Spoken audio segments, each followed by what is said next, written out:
Hello, everybody. Welcome in to the NBA Front Office Show. It's Friday. You know what that means. Front Office Friday! It's Jason Tatum Day edition. Nah, get out of here, man. Have you seen that? I don't know. Have you noticed this? The response has been like silence. Yeah. Have you noticed that? Like our video yesterday on the Jason Tatum thing just tanked. Yeah. Why is there so little interest in Jason Tatum? I don't, it's weird because I think people would rather fight and argue about whose team it is than just that what it is? Actually coming back to play. Yeah, it's just stupid. People are morons. That's what it comes down to. You know, like, and then every NBA player who's ever played who never won anything wants to give all kinds of advice of how you sacrifice to win. Like, okay, thanks for that. You know, let me know when you won anything ever in your life. I don't understand why anybody gets caught up in like the whose team it is stuff. We deal with the Lakers with it's LeBron the LeBron versus Luka thing is insane. Yep. It's these people are nuts and just going back and forth at each other. Like who cares? All that matters, does the team win or not? Right? That's all that matters. My standard response is to use that meme of it's the animated meme of the guys going both. Why not both? Like that's like. The Celtics like having both of them, and they have both of them. And they're very happy to have both of them. So what happens then when do you get a lot of like if Tatum has a big game and Jaylen Brown doesn't, or vice versa? Do you get people going back and forth at each other because of that? There has been Jason Tatum hasn't played in 10 months, and that happens. Jesus, already, like even without him playing, and there are definitely bad actors in there, right? Who have they're not Celtics people, but there's like a divide within Celtics fandom too, over like see the team's fine without Tatum, get rid of him, and then Jaylen Brown has one bad game, and people are like, see, they're not going anywhere. It's the unfortunate part of both of us dealing with very large and passionate fan bases. There's a lot of nonsense in there. It's the wait until whoever you don't like has a bad game and then scream about it for as long as you can. And if he has a good game, say nothing. Just stay silent and wait. Just wait. Wait, and then once they have a bad game, boom, now you get to talk, right? It's insane. People are nuts. Anyway, okay, let's go. Let's get into actual basketball here. What's up, guys? What minutes restriction do you see on Tatum? Is there a number out there? They have not said. They probably won't. Have you noticed they don't really say anymore? No. They'll say there is one and then leave it to everybody to, like when Jokic had one and then played like 39 minutes or whatever it was, and it was like, what? That was the minutes. What was the minutes restriction? 100? Like, where are we at?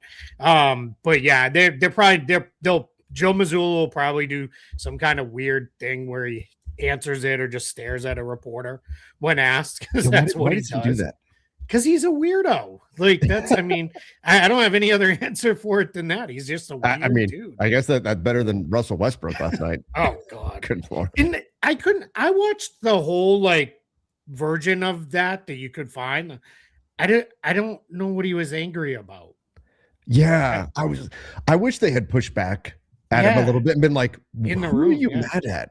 What are you mad about right now? Like I get towards. It would make sense to be frustrated. Like, but what you've got, it's the worst record in the NBA, the worst team. They're playing joyless basketball.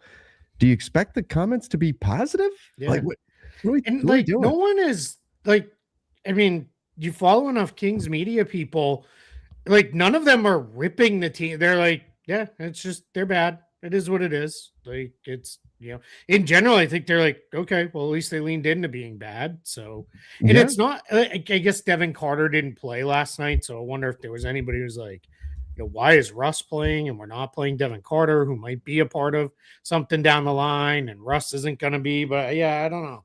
It's just a very weird thing. To answer this actual question, my guess is probably somewhere around 20. Yeah, that's what I thought too. Anything much lower than that, and they just won't play the guy. So my guess is it'll probably be somewhere around 20. If he starts, who goes to the bench between Hauser and Shireman? I'm going to give you my personal opinion. I would put Hauser on the bench because they need Sharman has been one of their best defensive players. And he's their best on-ball defender in the starting group. So it's that I would imagine the plan would be for him to guard Cooper Flag out of the gate tonight if he also is playing. I think it will be Sharman though, and I think they'll leave Hauser because Hauser's played the most with Tatum, and then you just have that kind of comfort level. I do think Tatum will start. I talked about this yesterday, but I'll run through it very quickly. He's never come off the bench before. That's a whole mindset shift that you have to change. It's not that he couldn't or wouldn't, but that you're asking him to do that. And then I think the other part of it is when you warm up, you then go play. If you warm up and come off the bench, you're going to sit for about 20 real minutes. And yeah, they'll probably have him go ride the bike or whatever to stay loose, but I don't know that they want him to do that. So that's kind of why I think he'll probably start. Yeah, I think that's got to be a big factor, like the warm up thing. That's not ideal to get warmed up and then go sit for that long. All right, let's go here. Markelle Fultz to the Raptors 905. Yeah, that just broke like 15 minutes ago. He signed with the G League, and Raptors 905 claimed him. So Markelle Fultz gonna make a run at trying to get back to the NBA. Maybe he plays well enough. He gets a 10-day towards the end of the season. We'll see. Maybe the Raptors call him up fully at the end of the season. We could see. So, yeah, I'm very curious to see what he looks like there. Yeah, hopefully he can battle his way. It's not unheard of for a player to battle his way back, but somewhat rare. We'll see. Hopefully he can do it. Yannick Conan Niederhauser, Liz Frank injury. Is that what it ended up being? Yeah. I've been running around like a madman all morning. So it came out very late last night. I think it was at like 10 or 11 East Coast time when it came out. So that just sucks. Like, that's a rough injury anyway. Really rough injury for a big man. People always then why is it worse for a big man? The Liz Frank injury is a broken bone in your foot where it's very hard to get blood flow. It just, the taller you are, the harder it is to get blood to your extremities. So it could take a very long time for that to heal. So really sucks. And he was starting to play pretty well, really starting to put together good games for the Clippers as Brook Lopez has been starting. And then he's playing behind him. And they don't really have a lot behind Brook Lopez now as they continue to try to push for a playoff spot. So what are they going to do now at the center position? Because they already traded away Zubats. Yeah, probably small ball with Batum, I guess.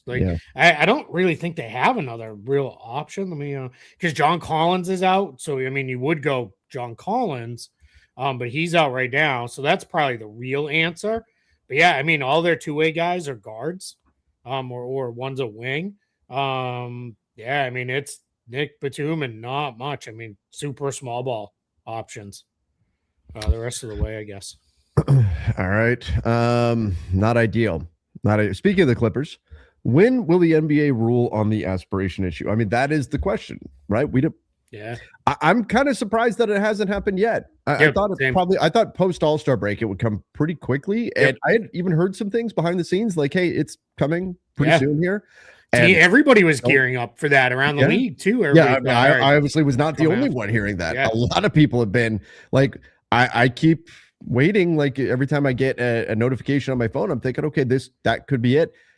But I started doing that a couple weeks ago, and we're still sitting here with nothing. So I don't think anybody knows for sure when it's happening just yet. I'm starting to wonder if it's just going to be at the end of the season. Like it's the season ends and then it's whatever it is and the punishments are handed down and everybody can prep and be ready going into next season with whatever these punishments are going to be. And that's even assuming there are any. I think we all think there should be, but at this point, who knows? Because that's what the NBA is leaned on, right? Is we're still doing even we. It's the outside firm they contract to do these is still doing the investigation. Yeah, exactly.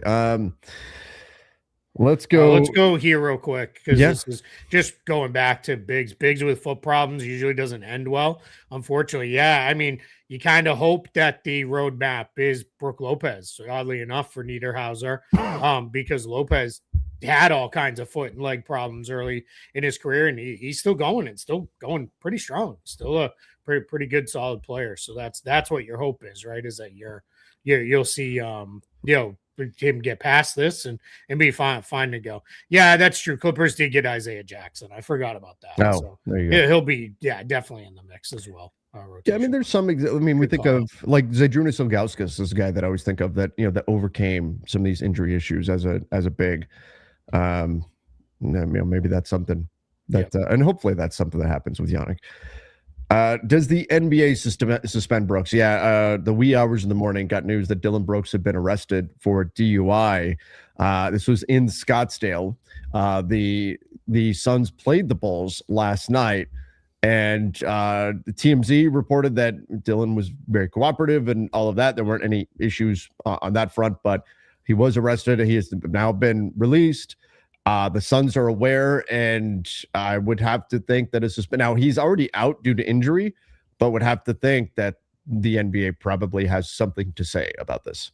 Yeah, general in these kind of things, if he's found guilty of it, this could even be something that comes next year because we don't know when he'll actually have his court on this, or maybe he just immediately pleads guilty and says, let's get a suspension out of the way. It's generally a game or so.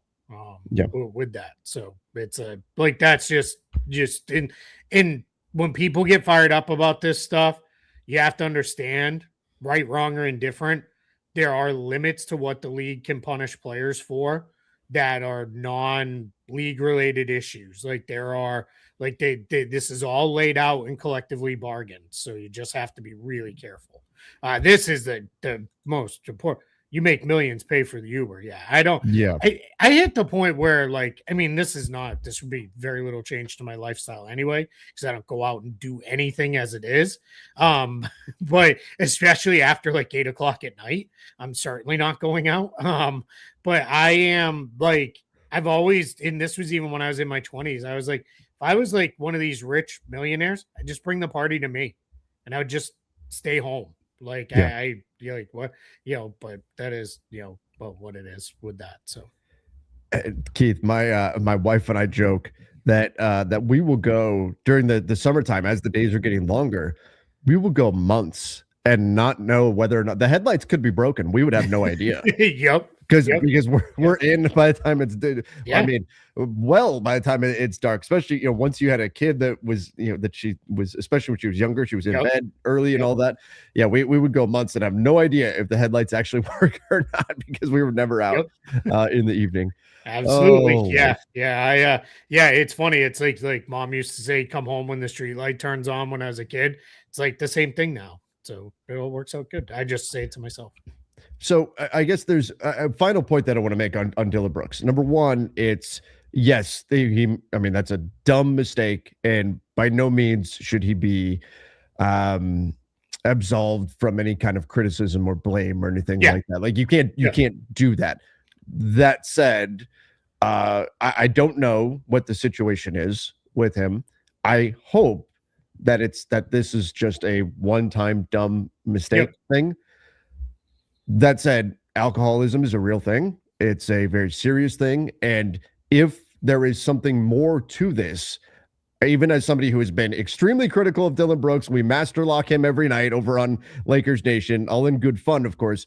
I hope if there is a situation there that he gets whatever kind of help and whatever that he may need in this situation, because sometimes that's the way this goes. I hope that's not the case. Again, I don't want to speak that into existence or anything. We don't know. Just saying, that can be an important and difficult thing to grapple with. For sure. Yeah. And thankfully there's been no signs of this. Yeah. So hopefully, like you said, this was a one-time real lapse in judgment. That said, guys, don't drink and drive. Call somebody, right? Hopefully you have somebody in your life that you can call. We just literally sat down and so our daughter she can get her license soon. So we've been driving a lot, and a lot of her friends are getting licenses, and we're into that world now, right? Where it's she might be riding with friends. So we had a very, very serious conversation about I don't care if it's 2:00 in the morning and you need to call and wake us up to come get you. We'll do it. We may now, if you're drunk, we may have a conversation later, but you're not going to get yelled at for calling for us to pick you up rather than getting in a car with someone who's been drinking. Never mind yourself, because it's just it's just I can tell you, it is literally never worth it. We had a kid in our high school graduating class who got killed in a drunk driving accident, and it was like, it just was awful. So it's just be smart. As hard as it can be at that time, when you're in that state, just try to make the right decision. Right, and this comment said you shouldn't drink and drive, especially not in Scottsdale. The cops there are the worst. Well, I mean, don't give the cops anything to arrest you for, right? If you don't do anything wrong, there's not going to be a problem, right? But I know Scottsdale well. There are a lot of bars in the area. There's a lot of fun to be had in Scottsdale, but you got to be more responsible in that, especially when you're Dillon Brooks and you're representing not only yourself but your team, and certainly money should not be a factor as to why you're driving yourself home in that situation. Yeah. All right. Back to basketball. Back to basketball. Let's go here. I think we got a super chat in there. Do we? Oh, we do. Okay. Can LA make it harder for Denver to match an offer for Watson by increasing the dollars paid in year one of the contract? The past CBA, this was possible. So like doing a descending contract. Can they do something like that? And I think he's probably thinking of like the Jeremy Lin or Omer Asik, like extreme contracts like that. You can't front load a contract the way. I think you're conflating two different rules here with this. Yeah. The first thing is, so Peyton Watson is not eligible for the Arenas rule stuff, which allows for the poison pill. And what that actually is the contract is low in years 1 and 2, and then spikes in years 3 and 4. That is not a thing that he's eligible for. Mm-hmm. And you can only front load a contract by up to 8%. But actually, I take that back, 5% in this case, because it would be an offer sheet. So that's not enough to do anything. If the Lakers or anybody with cap space wants to make it difficult to sign a free agent, you better think about going all the way to the max or really close, giving a player option on the 4th year, giving a 15% trade bonus, putting in upfront payments. That doesn't impact the cap hit at all, but you can pay players early.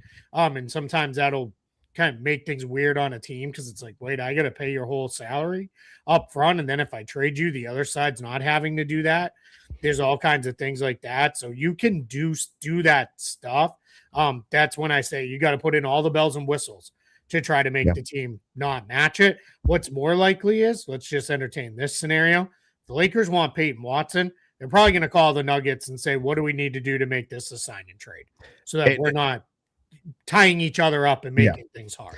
And Peyton Watson would need to tell the Nuggets, I want to sign with the Lakers. That's the part that a lot of people forget about in the sign and trade scenario. Comes first. That's the important part, right? The player has to want to go there. So Peyton Watson would have to go to the Nuggets and say, hey, I really want to take this offer. I think this is best for my career, whatever. Can we all work together and make something happen here? The player in any sign and trade is the most important piece to all of this, because if the player doesn't want to sign with that team, then that's it. It's over.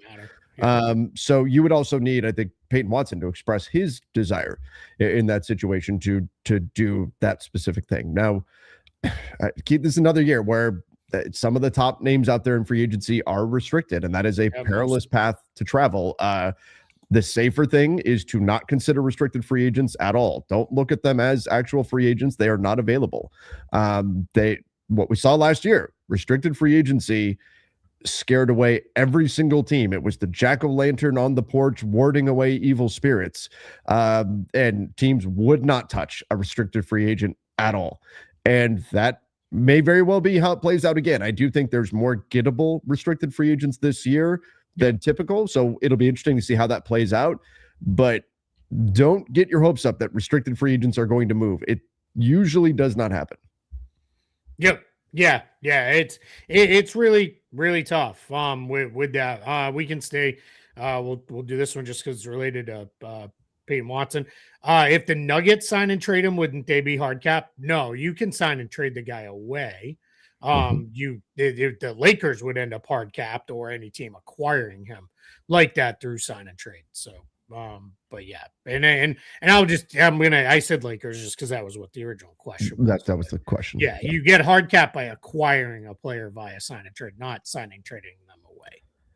All right. Raptors reporter Michael Grange reported the Raps can't sign a player to March 15th without explanation. Do you know why? I figured it's because of tax reasons. Is that I'll pull up their cap sheet, but is that because of the prorated veteran minimum? It's not. They've got enough room, but Emmanuel quickly has bonuses in his contract.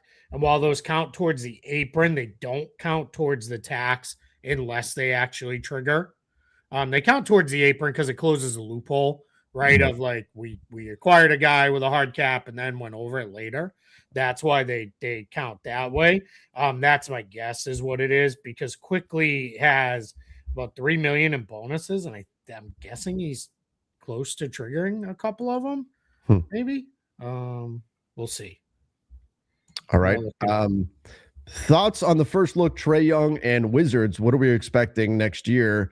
Top 6. I thought Trae, he came out. I was watching that game, and he came out and scored immediately. Their first possession, he got a layup, broke to the basket, and scored.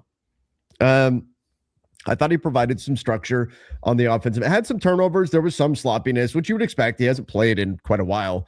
But there were also some moments where he was able to move the ball around, had some pretty good passes, things. That's really, I think, the biggest benefit of Trae Young. Didn't shoot the ball particularly well, but the biggest benefit of Trae Young is he's going to be able to provide structure, organization, and get guys the ball in the right spots in order to help them get their offensive game going. Now, the Wizards, ultimately, they were in the tank off, I guess, with the Utah Jazz, and they did lose to the Jazz.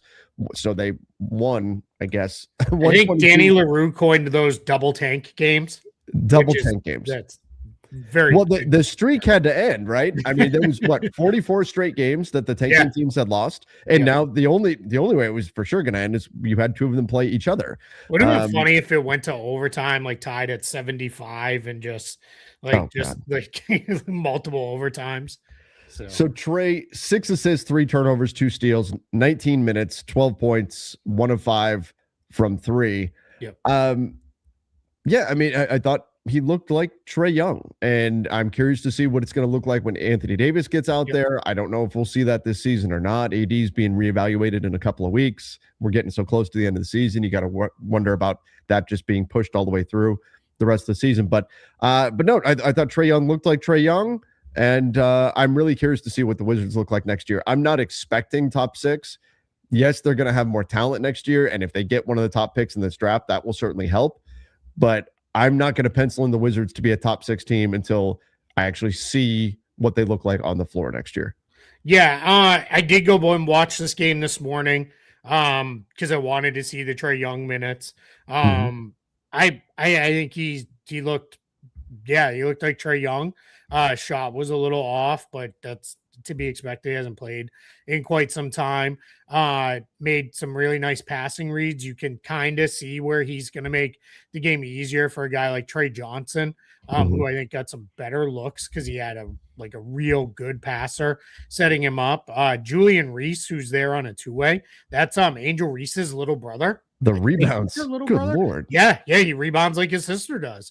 20 rebounds. And he said after the game, he's like, that's going to be what I'm going to do. He's like, if I want to make it in the NBA, I need to have a signature thing, and I'm going to make it my rebounding, which is awesome. Like, that's a great mindset for a young player to have. For sure. Hey, if I got to break through, I got to do something. And if you can rebound the crap out of the ball, coaches will find a way to get you on the floor. So, So 10 of the team's 15 offensive rebounds. Yeah, he was all over the glass. And they didn't shoot too poorly. Shot 47%. So, he basically rebounded a quarter of their misses. So, it's interesting. But I'm with you, top 6. I don't know. We'll see. I mean, they think a little bit of the challenge is we can't fully know until we see how the offseason plays out.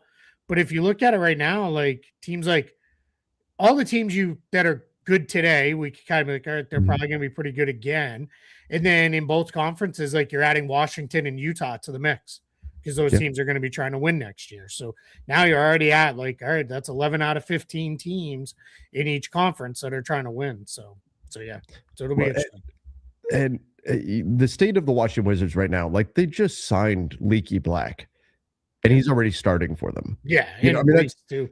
Yeah, and Reese too. So that's where I'm not going to go crazy projecting what they're going to, because we need to see, this team play well together and all of that. All right. Jason Tatum, breaking news, officially available to play tonight. That's right. The Mavericks.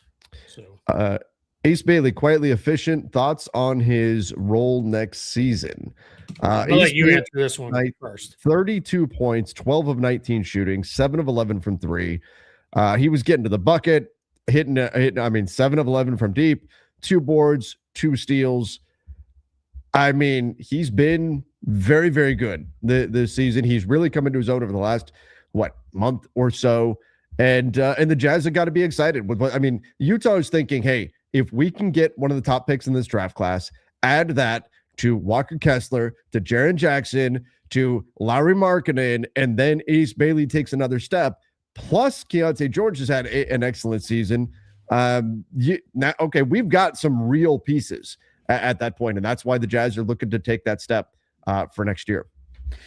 Yeah, absolutely. I mean, that's the weakness now for the Jazz going in is another guard wing to put with George, and if Ace Bailey can be that guy, so much the better. Last night was awesome for Ace Bailey, but he's been coming on better and better. And you have to remember, he's doing a lot of this playing with he's not out there with Markkanen and Kessler and even Jackson. Even George has missed time. So it is there. So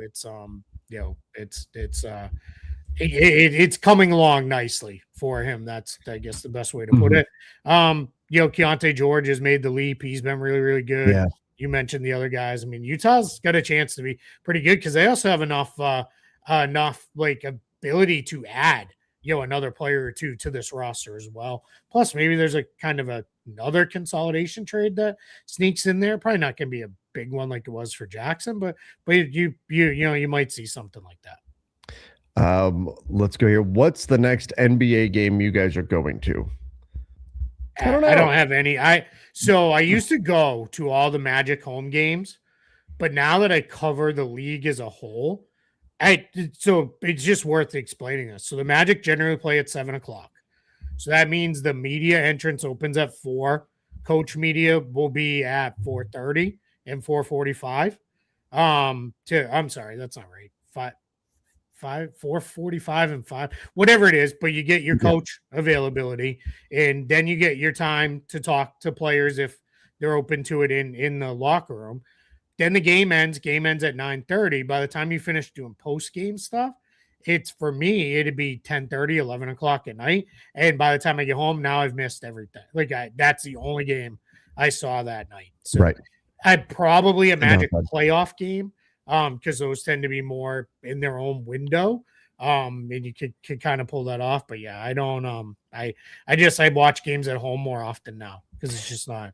I don't find the benefit of going like I used to. So real answer is probably Summer League. Because I do the play-by-play for Lakers games and I do the post-game, that makes it very difficult to actually go to the game because I can't obviously do that from the arena. So I basically have to go to something on a non-Lakers game night, which I may be able to do, but those are usually nights that I end up wanting to spend a little bit of time with family, things like that. So I don't know.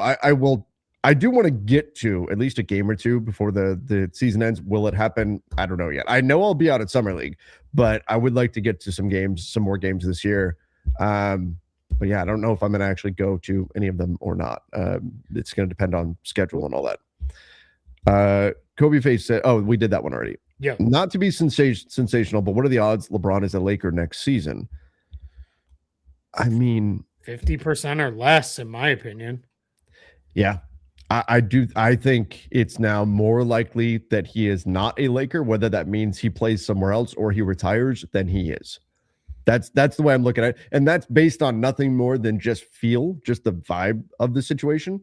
That would be my guess is that he is not a Laker next season. Maybe that means he retires. Maybe that means he's playing somewhere else. But I also won't say it's not like it's 95% he's gone. I think a lot of it is still very much up in the air. Yeah, I 50% or less was my answer. So I am and I would lean more towards the less side of that, just because I think he's either going to retire or go somewhere else. And I know people are like, he's not going to retire without a long long term. I've heard that is not the case. So, yeah, I don't know that he it's. I think LeBron, if he wants to stay in the public eye upon retirement, he will very easily be able to do that if he wanted to. So. I think the whole like him wanting to own an NBA team, that could be a little extra push. You know what I mean? For him to say, hey, I'm going to go join the ownership side of things and let's go Vegas and let's get into a group here. Now, I do wonder, because that's not like that team would start next year. Could he be involved and not? I wonder what's the drop dead point. You know what I mean? Like, could he play next year, whether that's with the Lakers or someone else? The incoming Las Vegas team doesn't actually start play for a couple of years. Could he play next year and still be part of the process, or would that fall under the?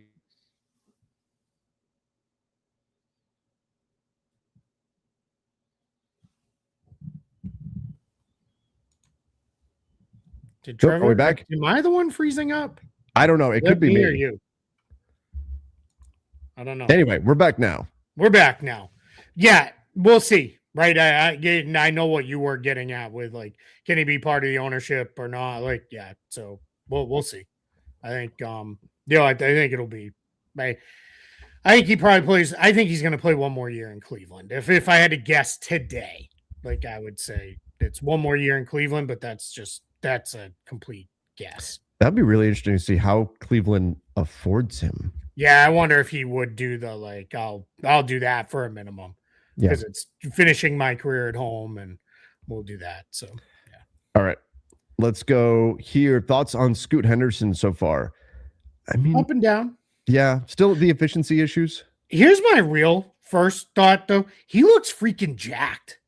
Like, he looks like he took all that time rehabbing from the leg injury. And I was like, I'm going to get on the bench press, because he looks huge. So, which is not always a great thing for like guards. But yeah, I mean, I think he's going to be, it's just, it sucks that he missed so much of this year. And now he's kind of thrown in and has to play a lot. So yeah. So, but I think, I'm still in on Scoot. I'm not out. Like, he's got he's only played 11 games, so we can't overreact to it, but you want to see the shot come around, and he's at 23% from three right now, and the turnovers are pretty high. So, but again, we're definitely in small sample size territory. Somebody said LeBron's going to borrow Steph's freeze chamber and then start for his Vegas team. LeBron's the first one I knew who had the freeze chamber. Right? You need Steph's. I'm sure he has his own. Thoughts on flattening the lottery odds for all 30 teams? No, I hate that idea. Yeah, that would result. I was talking about this earlier because Adam Silver had his comments today about, changes are coming. He also sort of didn't walk it back, but softened it a bit by saying like, hey, we could do away with the draft altogether, but that would be extreme. I'm all about incremental change, that type of thing. But he did, like, change is coming. What that's going to look like would be interesting. But we talk about it all the time, Keith. Whenever the NBA does something, there are unintended consequences to that thing. And so I think they have to be very, very careful with this. I mean, the flattening of the odds that we've already seen, you can argue it hasn't worked. The goal was to try to stop tanking. Teams are tanking. Teams are saying, we'll take an extra 4% chance at a top pick or whatever, and we'll drop some games if need be. The downside to it is you've had a bunch of teams jump up in recent years that otherwise probably wouldn't have. So if the goal of the draft is to funnel talent to the worst teams, we're seeing the worst teams pretty regularly get knocked back in the draft. So the unintended consequences are you put really good players on teams that were not that bad. Also, can you imagine the Nuggets win the 23 NBA title, and then, like, a week later they draft Wemby? Right. first overall, like people would lose their shit. Yeah. But apologies. I usually keep it cleaner than that. No, it was warranted. Try to be front office family friendly here. But yeah, it's I mean, that's exactly what would happen is people would absolutely lose their minds if that was the way it went. So yeah, relegation's the answer, but good luck. I mean, that's what our Marby dog says here. No one's going to vote for that. No, owners paid billions for these teams, and we don't have it in place, so it's just not going to be there. I've had a lot of people say, and it seems like an idea that's maybe starting to catch a little hold, like a little momentum. Not saying this is what they're going to do, but it's some version of you call the regular season through like 70 games, and then your last month of the season or so is the teams that are top playoff teams are playing each other only for seeding purposes. Mm-hmm. And then the playoff teams or the non-playoff teams are playing each other only in their wins or what counts. And the best record there gets you get that establishes the seeding order. The challenge with that is it can be very hard to get a bad team's players to play hard for the right to draft somebody to replace them. Exactly. Like that's where that starts to run a little messy. So, but we'll see. That's the problem is that there's no incentive there for the players to bring in a player to take their minutes and replace them. And we'll say, well, but don't they want to be on a winning team? Yeah, but they want their job mostly, right? Exactly. Like that's the thing. For further good news update, Cooper Flagg is completely off the Mavericks injury report. Wow. So he'll also be available to play tonight. And he did play last night. Yeah, played pretty well. Missed a big shot at the end, and the Magic got a much needed win. But do you think in an upcoming CBA there could be a drastic change to how restricted free agency works? It favors the team over the player, but I know there's a give and take in negotiations between the unions. I mean, there's no doubt that players don't like restricted free agency. Yep. But they had opportunities to negotiate that on the last collective bargaining agreement, and they focused on other areas, and it was, they ultimately were not able to get a change to it. I'm not a fan of restricted free agency. I think it's kind of a mess. I think it's because of teams, even though they're not really supposed to, make it be known that, hey, we're going to match anything. And you essentially wind up with a player getting stuck. It's a bad position to be in if you're a player. But I think the Players Association had bigger fish to fry last negotiation. So maybe it's a bigger issue, especially the way we saw last summer play out. Maybe it becomes a bigger issue, but right now it didn't seem like it's what they're really focusing on. Yeah, it's in that's it, right? It is if that is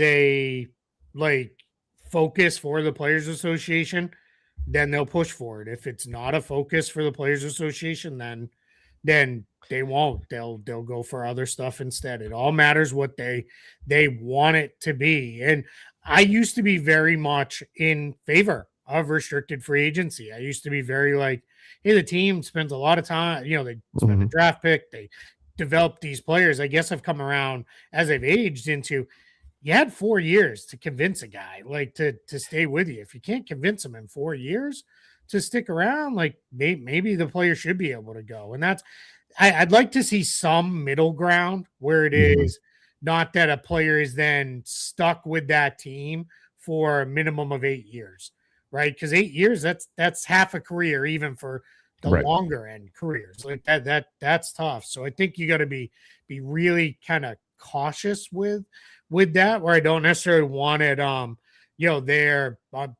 be a spot where it is players are just stuck for half their career, but it's tough. I think you could maybe find it where, all right, you're the team, you want them, you offer a max contract to the player, that's it. They stay right there. But even that feels unfair because if I'm a player and I'm like, I don't care that crappy team X offered me a max contract. If I want to leave and go play for the minimum somewhere else, I should be able to. Well, and teams are, I don't know if the intent was to make it so that that player gets zero interest. A talented player, a good player who would have interest, he's getting zero interest from other teams because their incumbent teams are weaponizing it. They're using it as a cudgel to beat away any interest from the player. And that's not a spot the player wants to be in, nor do I think that's a great look for the NBA. You're just basically playing keep away. We literally saw the Golden State Warriors this last summer use restricted free agency as a means to prevent a player who did not want to be there, who they didn't particularly want, from getting a contract simply because they didn't want to lose an asset for nothing. That's not, from a league big picture perspective, that's not really what it was intended for. Yeah. I will also say this too. I do generally, whenever people are like, you got to be more in favor of the players. And that's been the single biggest change for me as I've gotten older, is I've become a lot more on the player side on things than the team, which is really the kind of owner's side on this. Is I feel very much like, yeah, I get it. My ability to feel bad starts to wane greatly when it's like, oh no, you still got a $20 million contract to play basketball for a living. Boy, I feel so terrible about that. I just am like, all right, there's at a point where I'm like, all right, it's not like this guy was like, well, I guess now it's back to the coal mine. Like what do we do? It's all relative, right? Yeah, I mean, so that's where I'm not going to be it's too crazy. It's like we talk about what an incredible bargain a player is on a veteran minimum contract, and they're still making $3-point-something million. You know what I mean? Like, right. I'm with you on that one. All right, we'll just pull this one. One of the biggest flaws is salary cap. Let owners get whoever they want on their teams. If you can't keep up, just sell the team to a rich owner.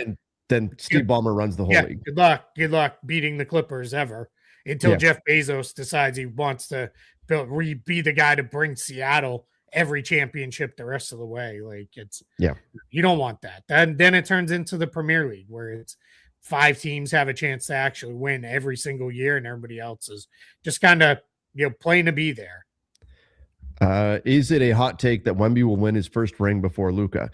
No, I mean, he's certainly got a better shot this year. He's got a young team that's on the rise. Dylan Harper, you'd project, will be even better next year. And the Lakers have a lot of work to do. I mean, that's been the downside of them not doing a whole lot. Luke Kennard's been a good fit, but not doing a whole lot at the trade deadline. Is they have a lot of work, an uncomfortable amount of work to do this summer. I think it puts a lot of pressure on them, and there's no guarantee they're going to be able to complete that. So no, I don't think that's a hot take at all. The Spurs are better right now, and it's not like they're better because they've got a bunch of aging veterans that are expected to drop off. They're better right now, and they're expected to continue to improve. This is not the peak Spurs right now. So that in no way is that a hot take. Yeah. If you gave me the future of any team in the league, I'm taking the Spurs over everybody else simply because of Wemby, and Wemby doesn't seem like a young star who's like, get me out of here and get me to one of the big cities. You notice how muscular he's getting too? Yeah.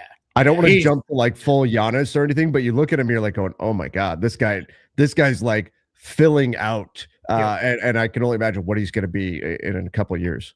Yeah, I mean, he already every game, I'd say this all the time. He leads the league, and me pausing and rewind. What happened? Because it's things that just my brain can't comprehend until I've seen it a couple times. Like he really is unreal with that. So yeah, I would take their future and anybody. You deal with this a lot more than I do. I would just say I'm seeing a lot of Laker fans who are, anytime things are going a little sideways, or we just got to get through this season, then we have cap space this summer. Yeah, with a lot of work to do. Don't bank on after this season's over, we're the best team in the league. And I've seen a handful of people like, we're going to do exactly what the Dodgers did. And that's why if you're the rest of the NBA, you should want a salary cap, because you don't want it to be just go get everybody right and load up and off we go. So, and that's not even possible in the NBA's system. But yes, they have a lot of work to do, and frankly, it should not it should not be acceptable to come out of the summer without having done that work. Sure. They've kicked the can down the road way too many times already. So there's a lot for them to do this summer. There's a lot of work to be done, and we'll see if they can do it or not. Look, we'll move on in just a second, but I don't want to beat a dead horse, but I've made the point a lot. Like, yes, the Lakers have the most cap space in the NBA. That's not because they are, to steal a Warriors phrase, light years ahead of everybody. There's a reason why nobody else in the NBA has stockpiled cap space. If there were players to spend that cap space on this summer, other teams would also have cap space. It offers plenty of flexibility. It's not a bad thing, but it's not like they're the best free agents on the market. They're already Lakers.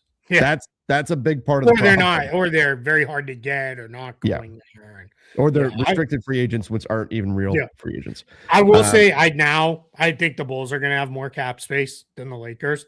Not that like means a whole lot, but I think the Bulls are just going to like renounce Jaden Ivey and move on. Oh, like, you think they will? That was, it doesn't. He's not playing for them. They were. I felt like that was just a trade that was a means to an end for them. So that's I don't have any intel on that, but I think that's where direction they're going to go. But $7 million more in cap space for the Bulls, they'd need like $37 million more in cap space. They're just so far away, and they're just not. I mean, they should be. It should be just as good of a destination as New York and LA and Miami, but it just isn't because they're the Bulls. Let's go, Keith. I got about 5 minutes, and then I got to. Yeah, that's fine. Yeah, we can whip through the last few. Thoughts on Giannis not wanting to play with a ball dominant guard? What does this mean for Milwaukee acquiring players and/or trading Giannis? Yeah. I mean, maybe you think twice about going and getting John Morant if that's accurate. There's a lot of rumors out there stuff, but if it's accurate that Giannis doesn't want to play with the ball dominant guard, okay, then Ja's not the guy to solve that problem. Yeah, you need the Drew Holiday type, right? Who can play with the ball when Giannis isn't on the floor and can play really well off the ball without it. The problem is those guys are extremely valuable. So okay. With 20 games to go, who's your rookie of the year? I am going Con for I've been saying all along, I think it still winds up being Cooper Flagg, and it could very well be it. But narrative matters, and the Hornets are so damn fun right now. I think Con gets it. Yeah, I am with you. If Cooper Flagg stays healthy and plays these final 20-ish games, I don't know exactly how many games the Mavs have left, and like really is awesome, I think he will springboard back ahead. But yeah, I'm with you. Normally team success is not really counted in rookie of the year, right? Because most good rookies go to bad teams. Right. But when your team is playing this well, like that, it is going to absolutely matter. So yeah. Maybe Dame thinks about coming back after Tatum does. Yeah, so this is really important to know. One, not all these injuries are the same. Yep. Jason Tatum had surgery within hours of tearing his Achilles. It was within 12 hours. He had the surgery. It was the next day. And part of what they did was they said, we can do this now before all of the swelling sets in.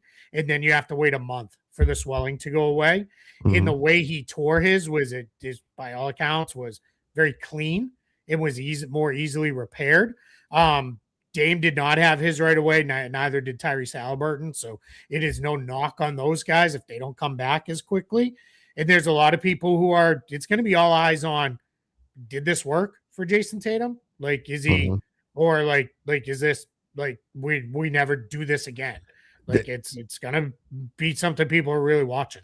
There's really it's really just Durant that's come back and been basically himself. Yeah. That was after a full year plus off. Right. Kobe was not himself after he came back.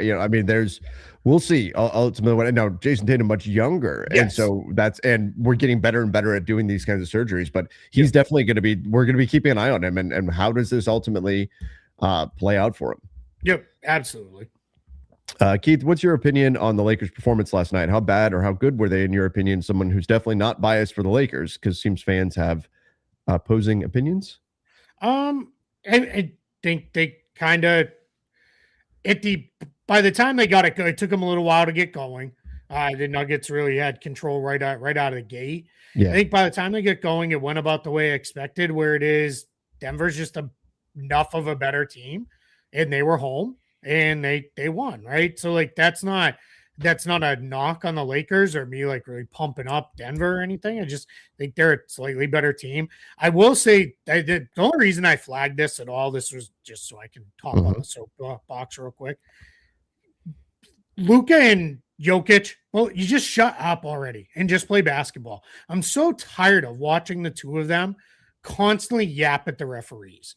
Like, it just drives me nuts. And they're the two worst about it in the entire I didn't think Luka was that bad last night. I mean, he got a technical for cussing out the ref. Like, but I mean, did you see his comments after the game? Yeah, I said nothing. No, it's three. Everybody's going to say that. It's just like when my daughter doesn't do her homework and nobody else did, so she shouldn't be in trouble. Like, dude, just shut up already. If you weren't constantly yapping all the time, you'd probably get a little bit more leeway. Now he's one away from getting a suspension. And if he gets suspended and they lose a game and end up in the play-in tournament, he should get all the crap he deserves for that. But just this was a backdoor way for me in. The two of them are the two, I think, when fully healthy, are the two best players in the league, which gives us Alexander right there as the third guy. You're too good to just constantly be running this dialogue with the referees. It's so annoying to watch. The biggest thing, look, you want to complain to the officials, You can't stay behind the play to do it. Yeah. You can't do that. That is screwing your team over. Yeah. If you want to complain during a dead ball. You cannot do it after a play is gone. If you get fouled on a play and you don't get the whistle, you can't turn around and complain to the official. You have to get back. Otherwise, you're going to lose games because of that. That's my issue with it. From watching Luka as closely as I do, I could say he's been much better over the last week. Is that going to be sustainable? I don't know, because that's not what he's done historically. He has cut down on the complaining a bunch. But yeah, he's sitting on 15 technicals. I don't see him getting the rest of the way through the season without picking up another technical. And if he does, then that's going to be a problem, especially depending on what game he does it before.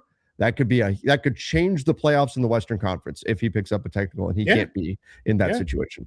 You know, you're half right. Yeah, I hate the Lakers. I don't hate Luka. He's one of my favorite players in the league, minus all the complaining. Like, I just can't do it. Like, I just can't do all the, complaining all the time when you watch. And again, it's not just Luka, it's Luka and Jokic. And it's like, we just got to stop. Like, just play. Like, after a while, it's like, it's just too much. Like, it just gets to be like, I just don't need it. It's in anybody who's ever officiated any sport at any level, when it's constant, you're like, I am not. It's just human nature is I am not giving you the benefit of the doubt ever then. If you're just going to constantly be in my ears. And with like both Luka and Jokic, it's years now of this has built up.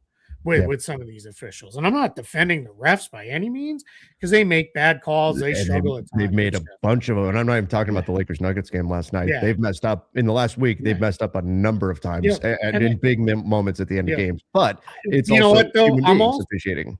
I'm also with more and more of the NBA is getting to no more reviews. Just move on. Just do it right. These reviews are just going games. And they're getting the reviews wrong. You can't get a review wrong. Yep. You can't do that. All right. I know you got to go. You got to go do, you could tell them that the Celtics guy's yelling about Luka. I am curious to see. I'm going to go jump over and do Lakers Collective. I'm curious to see what the response is going to be over there. The game itself, I make no big, Denver's enough of a better team and they were home. Like, it is what it is. I'm not going to make any. You can't spot a team 11 points to start a game and then have not when your defense is bad enough to where you can't string together. Not the Nuggets too, right? Like, not a team that good. Yeah, they just are what they. I mean, the Lakers are. And I'm not trying to be a jerk about it. They're good, but there's levels too good. And they're good, not great. Yeah, it's gonna. They're not matchup independent. They're going to be very matchup and health dependent in the playoffs. So as to how far they go, and that it is what it is. All right, everybody. Thank you so much for joining today. Please make sure you do hit the subscribe button today around the NBA. Thank you, everybody. Till next time. See ya and stay safe.